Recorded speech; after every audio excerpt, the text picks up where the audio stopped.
우리는 계속해서 예수님의 행적을 따라가는 마가복음서를 함께 나누고 있습니다. 오늘 본문 역시 지난주일과 같습니다. 그 본문과 구조가 거의 비슷한데 바리새인들이 던진 질문에 대해서 예수님이 대답하시는 내용을 담고 있습니다.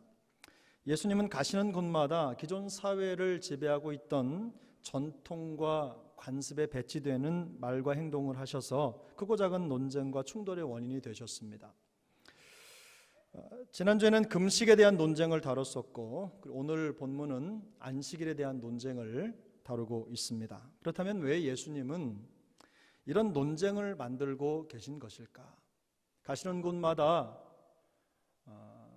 좀 화목하라, 화평하라 하고 사람들을 보듬어 주셨으면 좋을 텐데 계시는 곳에서 계속해서 충돌을 만드시고 논쟁을 만드셨을까? 어지럽고 복잡한 세상 속에서 우리는 평화와 안정을 만드는 사람을 기본적으로 좋은 사람이라고 생각합니다. 우리가 가지고 있는 그런 기준에 비추어 볼 때 이 예수님의 행동, 말 이런 모습은요 사실상 낙제점을 받으셨을 것입니다. 우리가 가지고 있는 평가로 예수님이 하시는 행동을 본다면 거의 낙제 수준이죠. 가는 곳마다 우리말로 하면 거의 싸우셨으니까 다투셨고 기존에 정해져 있었던 질서와 전통을 받아들이지 않는 분이셨기 때문에 그런 논쟁이 계속해서 생긴 것입니다. 하지만 주님께서는 내가 세상에 화평을 주러 온 줄로 생각하지 말라. 화평이 아니요 검을 주러 왔노라고 마태복음 10장 34절에서 말씀하셨습니다. 화평이 아니라 검을 주러 오셨다는 말씀은요 분명히 정확한 해석이 필요합니다. 하지만 당시 사회의 흐름을 지배적으로 이끌었던 기득권층과 예수님 사이에 일어났던 이런 일련의 일들을 가만히 지켜보면서 화평이 아니라 검을 주러 오셨다는 말씀의 의미를 어느 정도는 짐작할 수 있습니다. 제가 여러분들에게 질문을 하나 드려보겠습니다. 만일 여러분들이 누군가에게 선물을 받으신다면 포장이 화려한 선물을 받으시겠습니까? 아니면 내용이 참신한 선물을 받으시겠습니까? 그렇죠. 정답을 말씀하셨습니다. 혹시 여러분 중에는 포장도 좋고 내용도 좋으면 더 좋죠. 이렇게 생각하는 분들이 계실 수도 있겠지만 만약에 그렇게 대답을 하셨다면 그건 오답입니다. 왜냐하면 출제자의 의도를 파악하지 못한 거니까. 저는 우리 모두가 다 내용이 알찬 선물을 받는 것이 더 좋다고 답을 할 것입니다. 그렇게 생각하죠. 우리는 더 중요한 게 뭔지를 이미 알고 있어요. 우리는 이미 신앙생활을 하면서 우리 신앙생활의 여정 속에서 껍질보다는 내용이 더 중요하다는 사실을 이미 다 잘 알고 있습니다. 선물이라면 겉포장보다는 내용이고 내용보다는 그 내용물에 담긴 주는 사람의 마음이 가장 중요하다는 것을 모두가 동의하는 사실입니다. 선물 포장이 형식이라면 그 안에 담긴 것은 내용이죠. 형식이 있는데 내용이 없는 선물처럼 사람을 허탈하게 하는 것도 없을 것입니다. 이처럼 진짜와 가짜는 그 결과적으로 내용에 의해서 결정이 됩니다. 이런 선물에 대한 교훈을 우리의 신앙생활에 한번 적용해 보겠습니다. 여러분, 진짜 신앙과 가짜 신앙의 기준이 무엇입니까? 여러분은 그 기준을 어디에 두십니까? 지금 저는 형식과 내용에 대한 이야기를 하고 있습니다. 물론 영적으로 성숙하고 내용이 알찬 신앙생활을 하는 분이라면 자연적으로 신앙생활의 형식도 잘 갖춰져 있을 것입니다. 문제는 형식은 있는데 내용이 없는 것입니다. 만약 우리 주변에 겉으로 보기에는 예수님을 잘 믿는 것처럼 보이고 신앙에 연륜도 있고 경륜도 있고 익숙한 교회 생활을 하고 있고 또 어떻게 보면 참 저 사람처럼 신앙생활을 하면 탈이 없겠다 이런 생각이 들지만 예수님을 단 한 번도 인격적으로 만난 사실이 없고 깊은 변화를 경험하지 못하는 사람이 있다면 여러분은 어떻게 생각하시겠습니까? 뭔가 신앙생활을 열심히 하는 것 같고 열심히 있는데 그런데 예수님을 인격적으로 만나지 못했고 깊은 변화가 없다. 여러분 어떤 생각이 드십니까? 지금 우리의 고민은요, 교회도 많고 크리스천도 많은데 세상에 드러나는 교회나 크리스천의 영향력은 점점 더 잃어가는 세상을 살고 있습니다. 그것이 우리의 고민이죠. 왜 이런 현상이 일어나는가?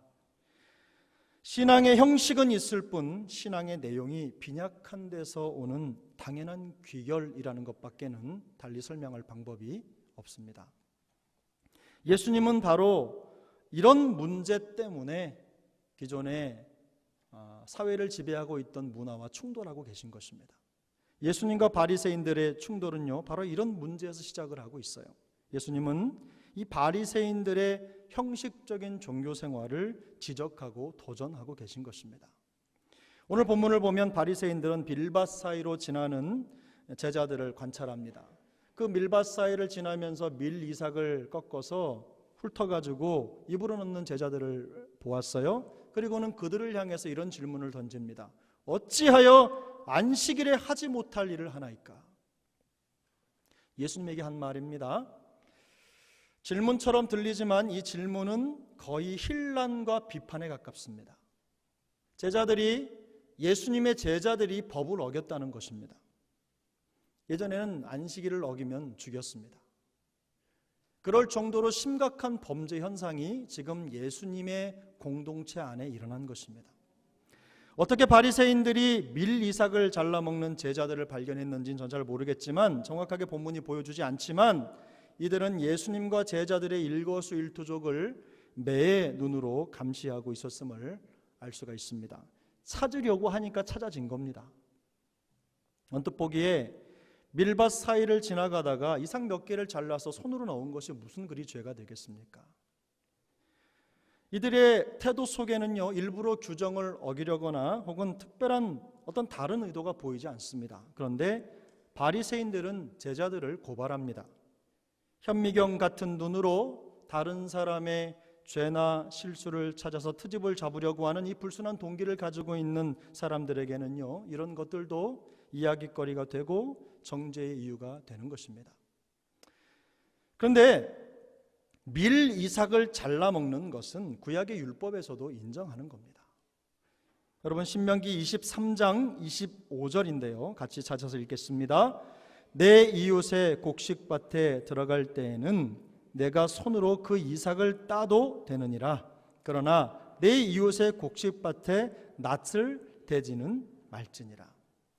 아멘. 무슨 말입니까? 율법도 나그네들이 밀밭을 지나가다가 밀 이삭을 꺾어서 먹는 것을 인정했어요.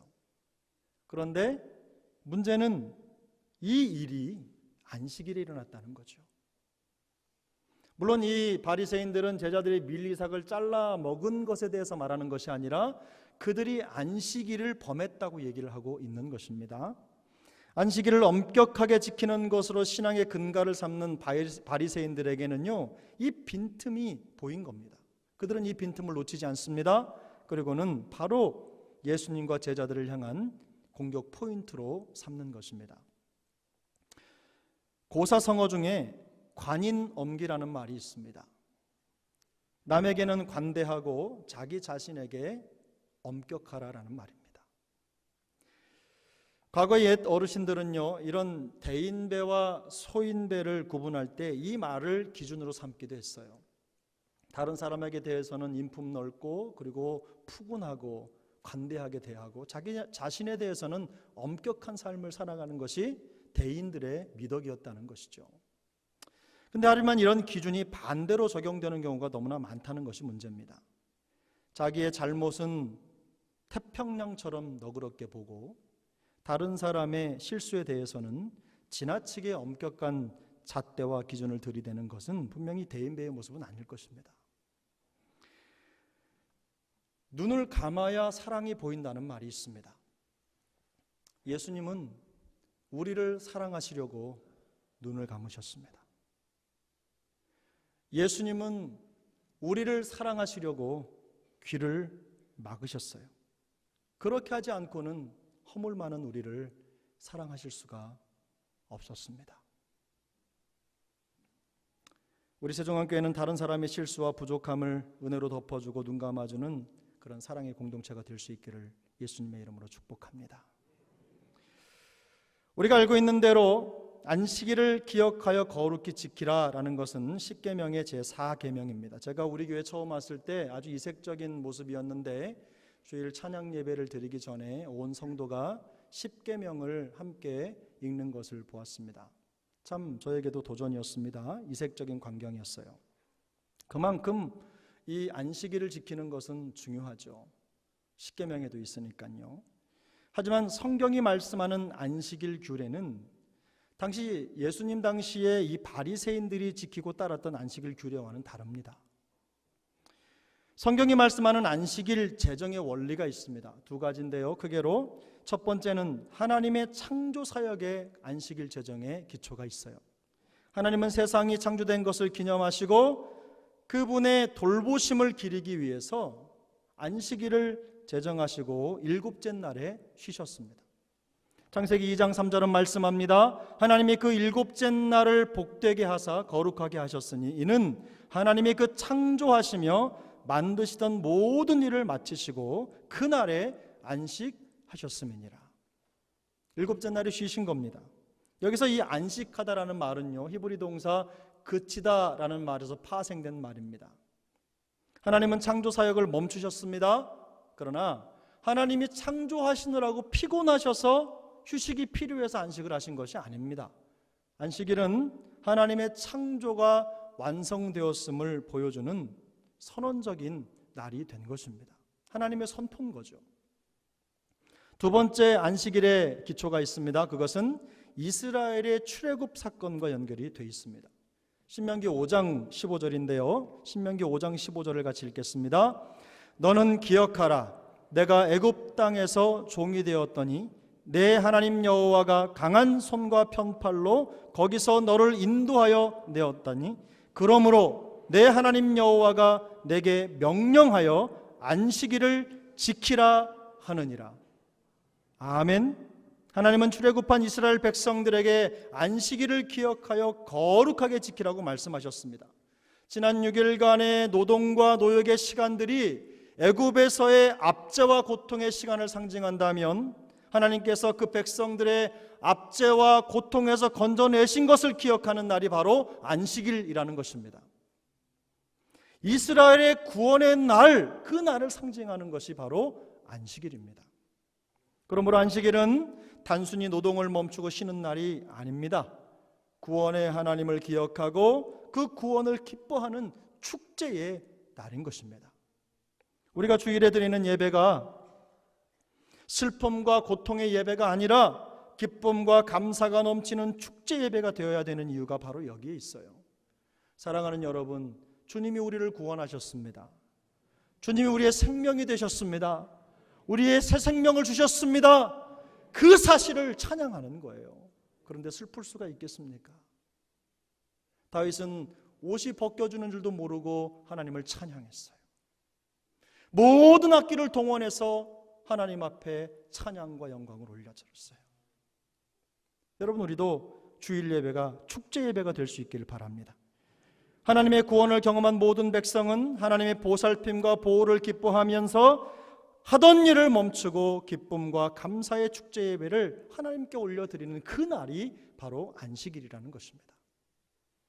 그러나 율법적인 바리새인들은요, 성경이 말씀하는 안식의 내용을 모두 버렸습니다. 그리고는 형식만 취해서 자신들의 종교 형식으로 변질시켜버린 것입니다. 이들은 바벨론 포로기를 지나면서 자기의 민족 정체성을 지키는 데 급급했어요. 바벨론에 의해서 모든 것을 빼앗기고 언어도 빼앗기는 그런 상황이 봉착하자 이들은 지나치게 모세율법에 매달리기 시작합니다. 그러면서 그들은 종교적인 표징으로 여러 가지 것들을 내세웠는데 그 대표적인 것이 바로 금식과 안식일이었어요. 예수님 시대의 바리새인들은 안식일을 하나님의 의도와는 전혀 다르게 탈바꿈시켜서 지켰습니다. 쉬고 기억하라 라는 단순한 명령에 시시콜콜한 금지 조항들을 덧붙여서 쉼이 아니라 가혹한 종교 형식으로 바꿔버린 것입니다. 그들은 안식일에 해서는 안 되는 일을 39가지 범주로 나누어서 계시하고 백성들에게 지키도록 강요했는데요. 여러분 한번 들어보십시오. 물건 나르기, 태우기, 끄기, 일 마무리하기.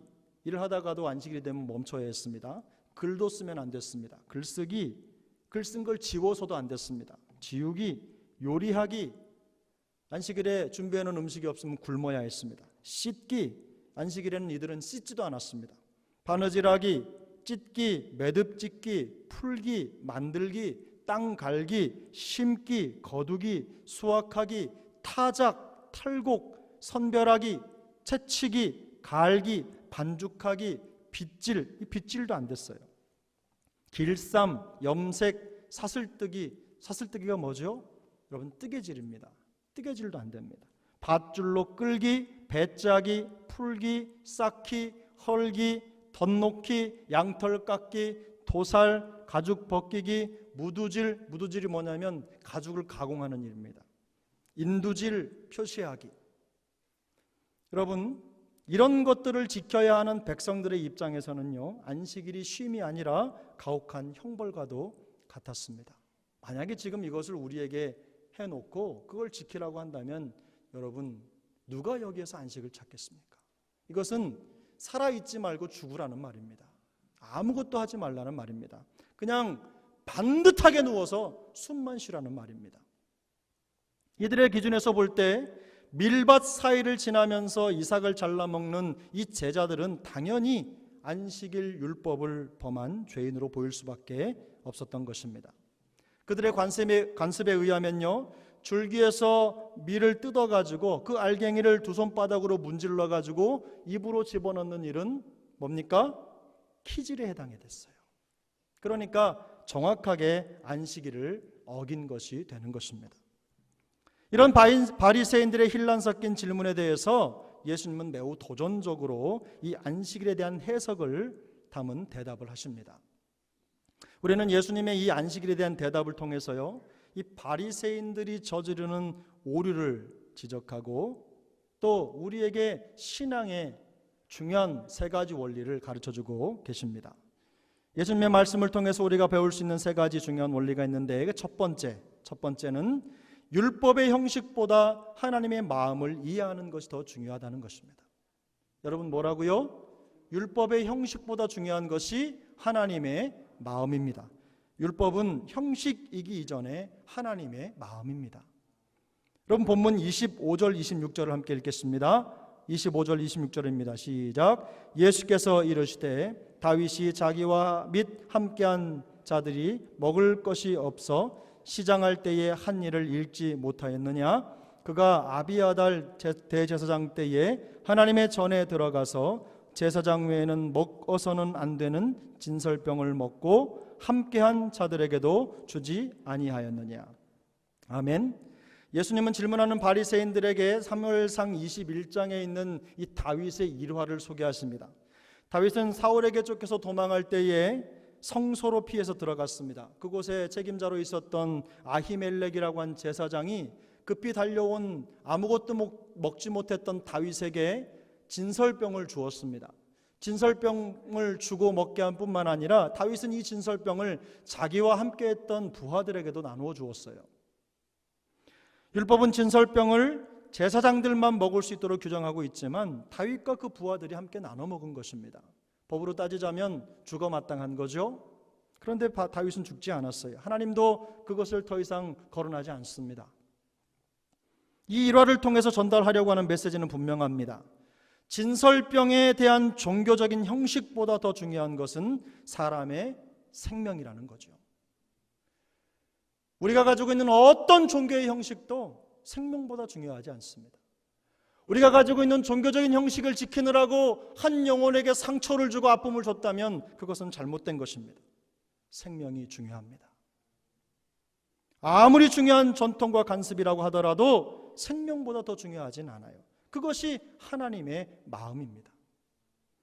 하나님은 그의 백성들이 생명의 은혜 안에서 참된 쉼을 얻는 날로 안식일을 제정하고 지키도록 하셨어요. 그러나 바리새인들은요, 이 안식일을 자기중심적으로 해석을 했습니다. 다른 사람들이 어떻게 안식일을 어기는지, 어떤 잘못을 저지르는지 생각하면서 온통 그 안식일을 보냈어요. 혹시 우리 중에도 이런 분이 없기를 바랍니다. 기도하러 와서 혹시 다른 분 쳐다보시고 시험 드는 분 계십니까? 예배드리러 와서 하나님 앞에 주목하지 못하고 다른 사람 보면서 이런 말 저런 말 흠잡고 트집 잡고 말로 이야기거리를 삼는 분 계십니까? 여러분, 우리 교회는 그런 분들이 한 분도 없으시기를 축복합니다.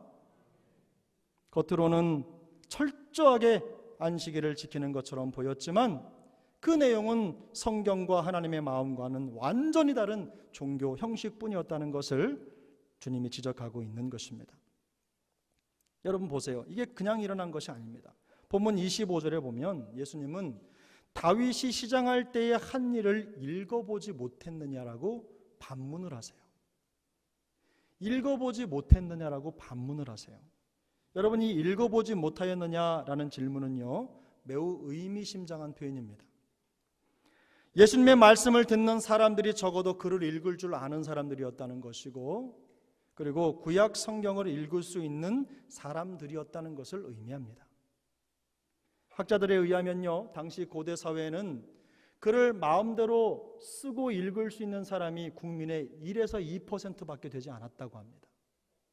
그러니까 지금 이 모세의 율법을 읽고 구약 성경을 읽고 있는 사람들은 정말로 잘 교육을 받고 그 사회를 지배하는 지배계층이라는 뜻이에요.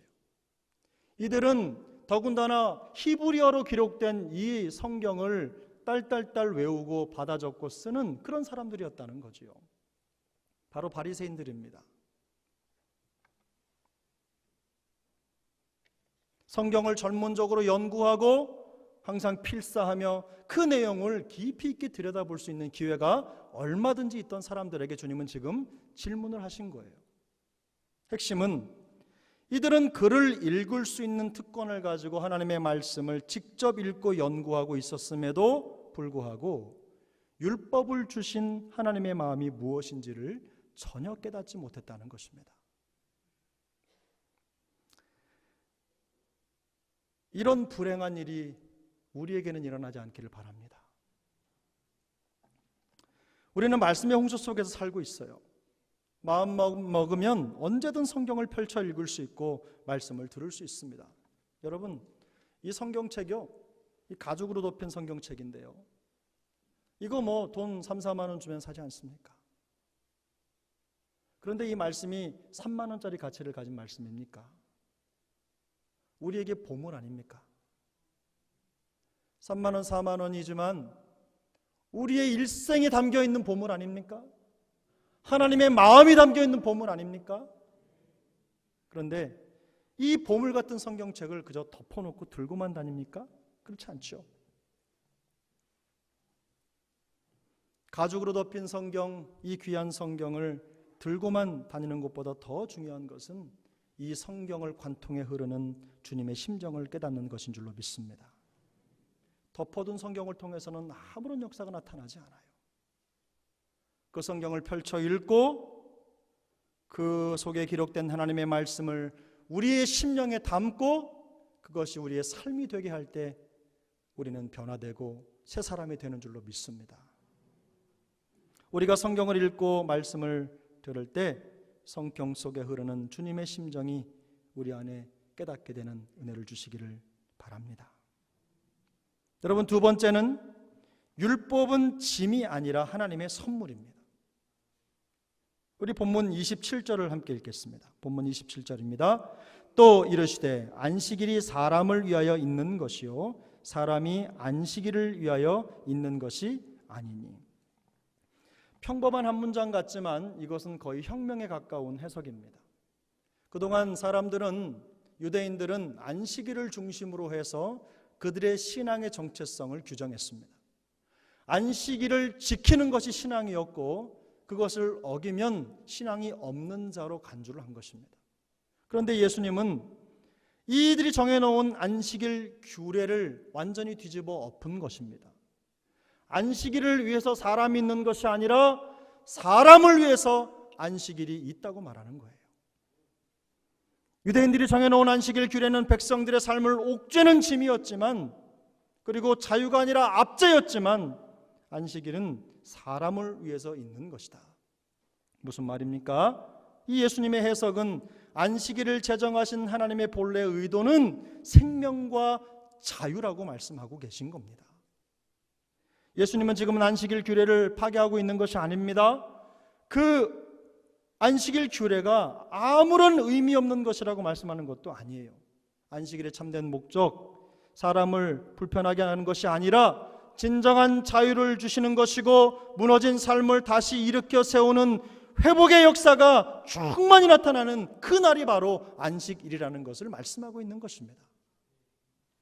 안식일은요, 하나님의 창조 사역의 연장선상에 있는 매우 중요한 순간이었습니다.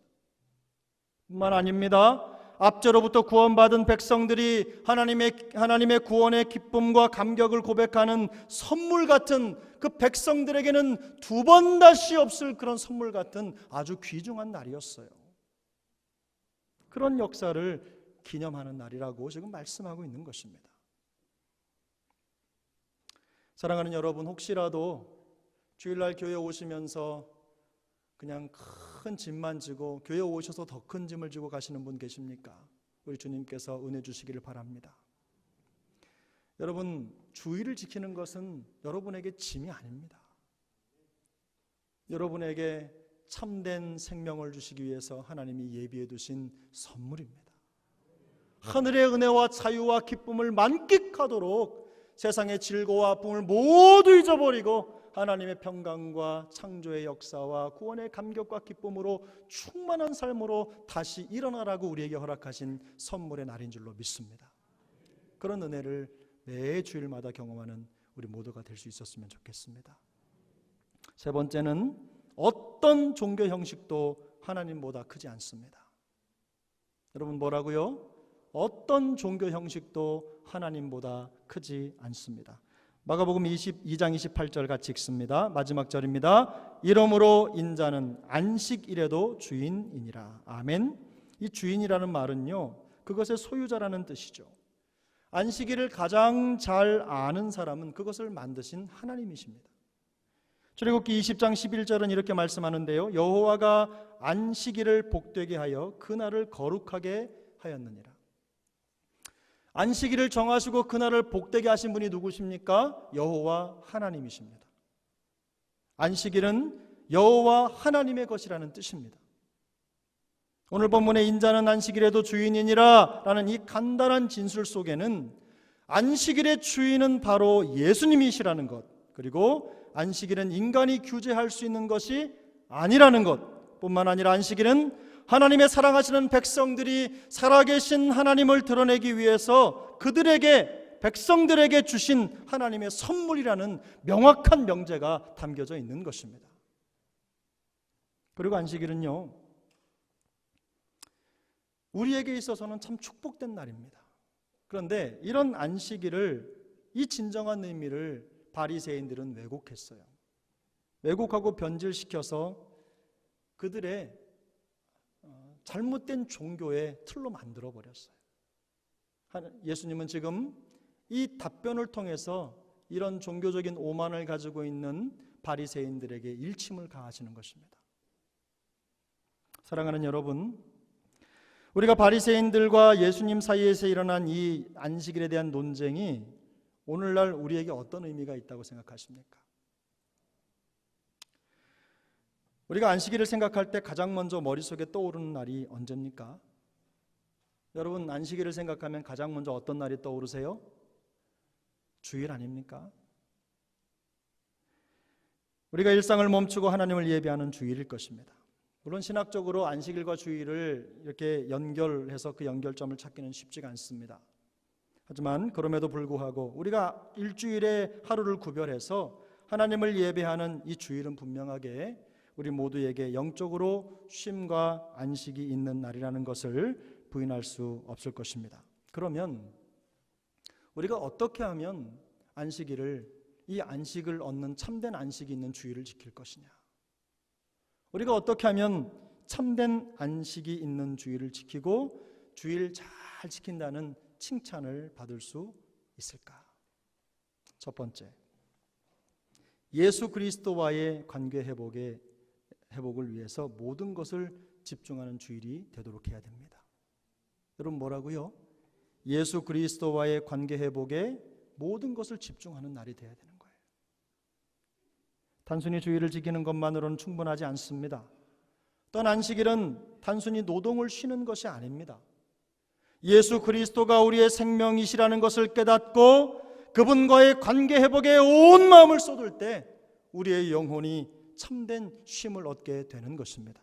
주님은 말씀하십니다. 수고하고 무거운 짐진 자들아 다 내게로 오라. 내가 너희를 쉬게 하리라. 나는 마음이 온유하고 겸손하니 나의 멍에를 메고 내게 배우라. 그리하면 너희 마음이 쉼을 얻으리니 이는 내 멍에는 쉽고 내 짐은 가벼움이라 하시니라. 할렐루야. 주님의 마음입니다.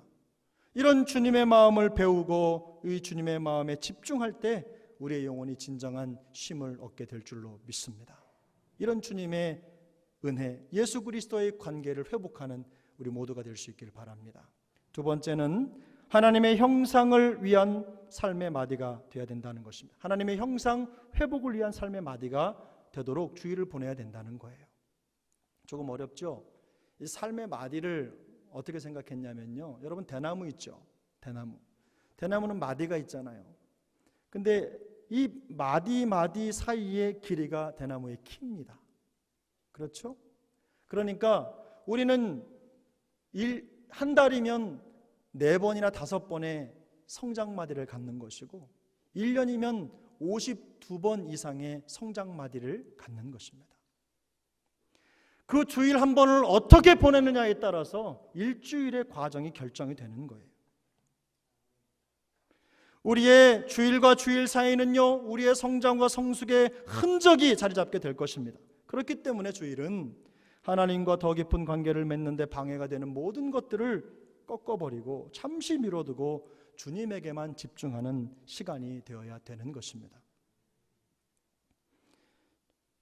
주일 한 번을 어떻게 보느냐에 따라서 다음 마디가 결정되기 때문이에요. 하나님의 창조와 생명사역의 빛으로 지나온 6일의 삶을 돌아보고 그리고 우리에게 주어질 또 다른 6일의 삶을 살아가면서 하나님의 형상으로서의 정체성을 드러내고 하나님의 사람으로서 살겠다고 하는 결단을 새롭게 하고 회복하는 시간이 되도록 해야 된다는 것입니다. 사랑하는 여러분, 매 주일이 우리의 성장과 성숙을 가늠하는 성장마디가 될 수 있기를 축복합니다. 세 번째, 예수 그리스도께서 보여주신 사랑과 용서를 회복하는 주일이 되도록 해야 됩니다. 뭐라고요? 예수 그리스도께서 보여주신 사랑과 용서를 회복하는 주일이 되어야 됩니다. 주일은 우리가 하나님의 형상으로서 우리에게 부여받은 소명과 사명을 확인한 날이거든요.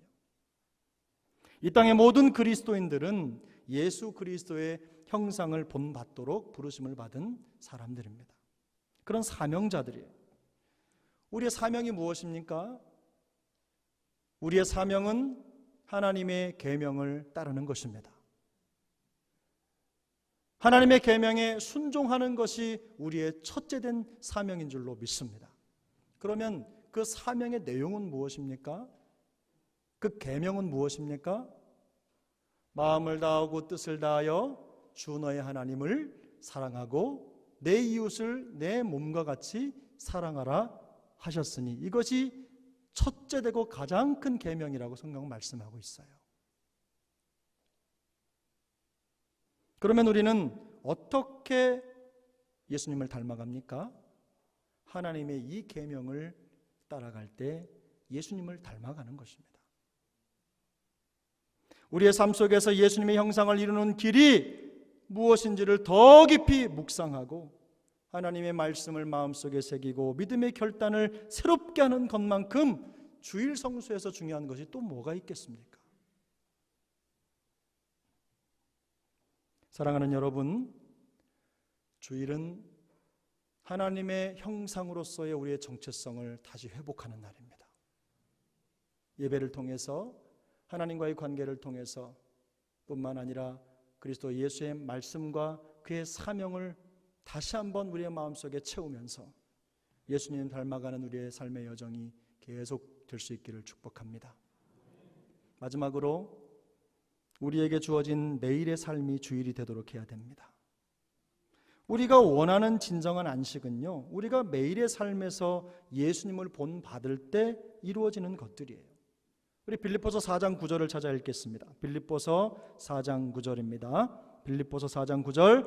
너희는 내게 배우고 받고 듣고 본 바를 행하라. 그리하면 평강의 하나님이 너희와 함께 계시리라. 할렐루야. 사랑하는 여러분, 하나님의 평강이 우리에게 오는 방법이 무엇입니까? 하나님의 말씀을 배우고 받고 듣고 본 바를 행하는 것입니다. 바로 예수 그리스도의 형상을 본받는 것입니다. 말씀대로 살아갈 때 우리는 진정한 안식을 얻을 수 있는 것입니다. 우리가 안식을 찾으려고 해도 찾을 수 있는 것이 아닙니다. 우리 주님이 하나님이 우리에게 부어주셔야 진정한 안식이 평강이 우리의 것이 되는 줄로 믿습니다. 성경은 말씀합니다. 너희는 내게 배우고 받고 듣고 본 바를 행하라. 그리하면 평강의 하나님이 너희와 함께 계시리라. 우리에게 주어진 매일의 시간의 여정 속에서 예수님을 더욱 닮아가는 은혜가 있기를 축복합니다. 내 영혼의 평화가 넘쳐남은 주의 큰 복을 받음이라. 내가 주야로 주님과 함께 있어 내 영혼이 편히 쉬네. 이 땅의 험한 길 가는 동안 참된 평화가 어디 있나. 우리 모두가 예수를 친구 삼아 참 평화를 누리겠네.